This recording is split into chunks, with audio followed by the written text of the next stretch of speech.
What's up everyone, it's Jambors, new video, new podcast and new Losers podcast. And in this video, I will be talking about Eurovision 2024's artists. Not all of them, just few of them, but for sure losers. Let's talk.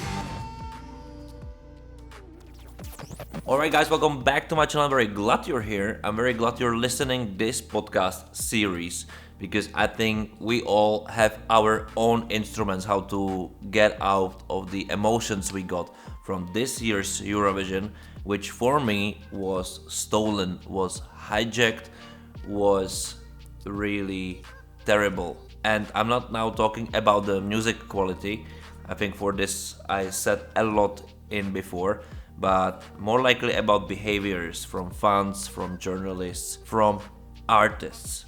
Like if this Eurovision can be summed up somehow, is it got hijacked by artists. Of course, not all of them, but few of them who really misinterpreted what Eurovision really is. They thought it's their Eurovision, like it's about them. And I think this was the biggest disaster of Eurovision in many years. And I'm still not sure why. First of all, I would like to say that I adore every artist. Like, I adore really everyone who can go stay in front of cameras, do what they do, and perform. I think it needs balls, it needs to be somehow, strong personality and so on. But I think it wouldn't be a good definition. I think various people are going in front of cameras, various people are going in front of other people, some needs attention, some just likes it, some were just born for this.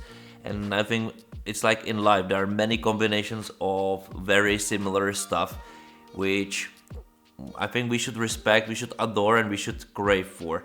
And Eurovision was supposed to be for the best of those artists, for the artists who want to represent their country, the best of the country, maybe the culture, but also themselves.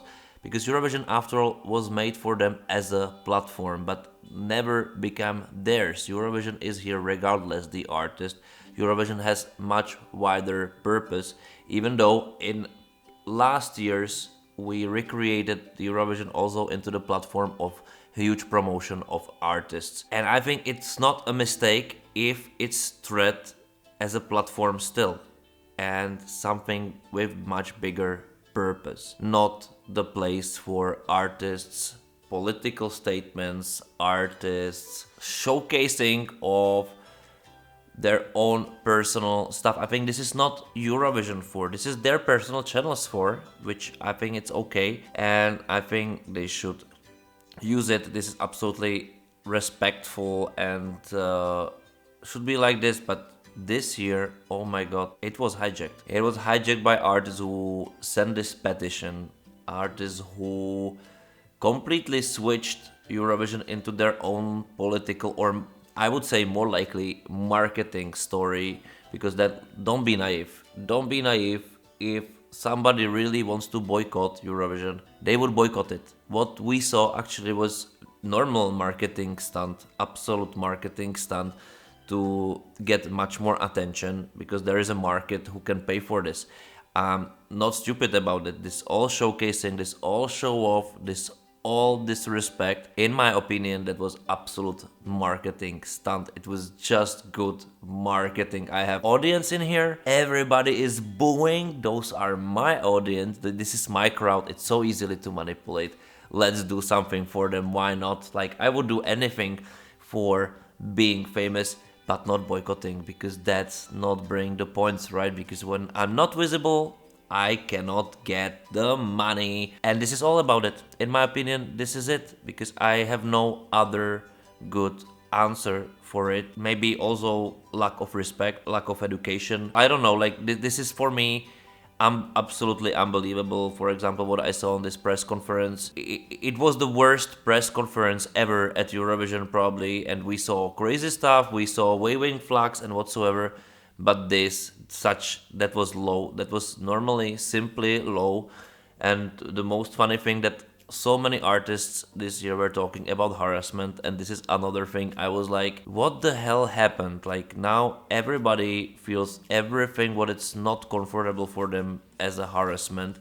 Even those responsibilities, like at Eurovision, there are many people working, they need to do their job. So many artists refusing to cooperate with such things, didn't understand like what is their job after all, and we are supporting this. Like, I cannot remember when it changed to this, that artists don't want to cooperate with media, artists don't want to cooperate with this, but only when they want. I don't understand like how this business transferred to, let's expose the artist the most, let's do everything for them to be visible, let's also do this for us, because after all we are responsible for the brand, right? We need it to look good, to generate views, to generate attention. Why it changed to this? Why it changed that everybody feels harassed about everything, even the single thing, but when it only comes to them, and when it comes to the others, they really harass. But then it's okay, it's not a harassment, right? It's a political opinion, it's the political need, it's the personal need or society need. And I think it's bullshit. I think you behave crazily bad. I think we should name it as a crazily bad behavior. We should not say sorry, pity. No, when I saw this press conference, when I saw some artist talking to journalists like it's their Eurovision, saying fuck EBU and so on. And I just want to say, we are what the Eurovision is. The EBU is not what the Eurovision is. The EBU, I don't even care anymore. This is just not it. This is just bad, and we should name it. We should not be silent about it. We should absolutely be sure, especially in the show, which is extremely inclusive, that these things don't belong there. They are punished, or at least they are talked about loud, and we should not stop to being afraid of talking about it, even if the artists don't know how to behave. This is just simple as that. When artists are deleting their posts because they are afraid that something can happen in their homeland, okay, I still can get it, because maybe that's a life and death thing. This is the problem of those countries which they allowed this possibilities. But such behaviors which are hijacking Eurovision, which are here to create the buzz about the artist to make them feel strong, this don't belong, and we should name it, we should say it out loud. And next time, if somebody wants to boycott Eurovision, should really boycott it. Just boycott it. Don't talk about it, or don't go there. Just don't go there, because then it's a bullshit. Just don't do it. Stay home and do your little whatever war it is. Just do it, but don't poison the environment which was here created for 68 years, almost 70, and you just do this. Shame on you, shame on you. And yeah, maybe you agree with me, maybe you don't agree with me. Definitely I had the urge to talk it out. There are another topics I would like to talk about, but this for me was very important, that also as a former head of delegation, I would be ashamed to be on the side of such artists. Of course, you need to be. I understand it, but also I think the televisions, the broadcasters, not EBU, the broadcasters should be very strict and firm on what is the level of acceptance, because in my opinion, also they brought politics into it. They encouraged these behaviors, and it's wrong. It's wrong. It's weak, and it will just get worse.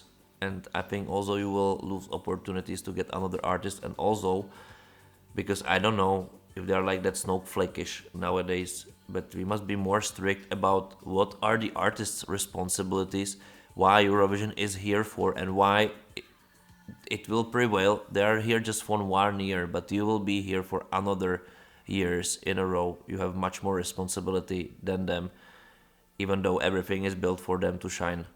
And I think they should start to respect it again, instead of finding that everything is against them. No, everything there is built for them, not against. And if they cannot bear it, if they cannot bear the completely standard workflow of Eurovision, they then don't belong. They don't belong. Just sorry. This is like in sports. If you cannot stand to sit in Formula One, you will just not stand. We will not just not be there. If you cannot play in Premier League club, they will just not allow you to play there, because you just cannot do it. You're not on that level. And I think this should also apply for Eurovision, because we starting to be also very, very weak in this. And then this is happening. With weak, the worst is coming. It's true. Yeah. I added another end, so write me in the comments below what do you think about it. Subscribe to the channel, like the video, share the video, become a member so you have all this exclusive sooner. You just have this sooner, and also I will be starting from now on about doing masterclasses of each stagings at Eurovision 2024.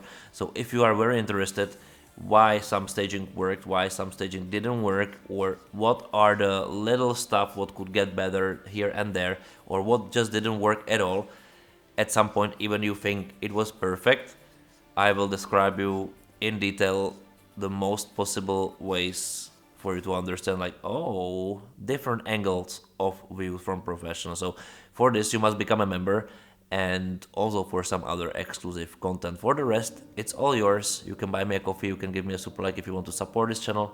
I would be very, very glad. And just discuss in the comments below. I will try to find a space for you also, so you're not feeling you're just talking monotonously somewhere. Because your voice also matters. It matters. It does. But that's it all from me from now. And see you next time. Thank you for watching. Bye.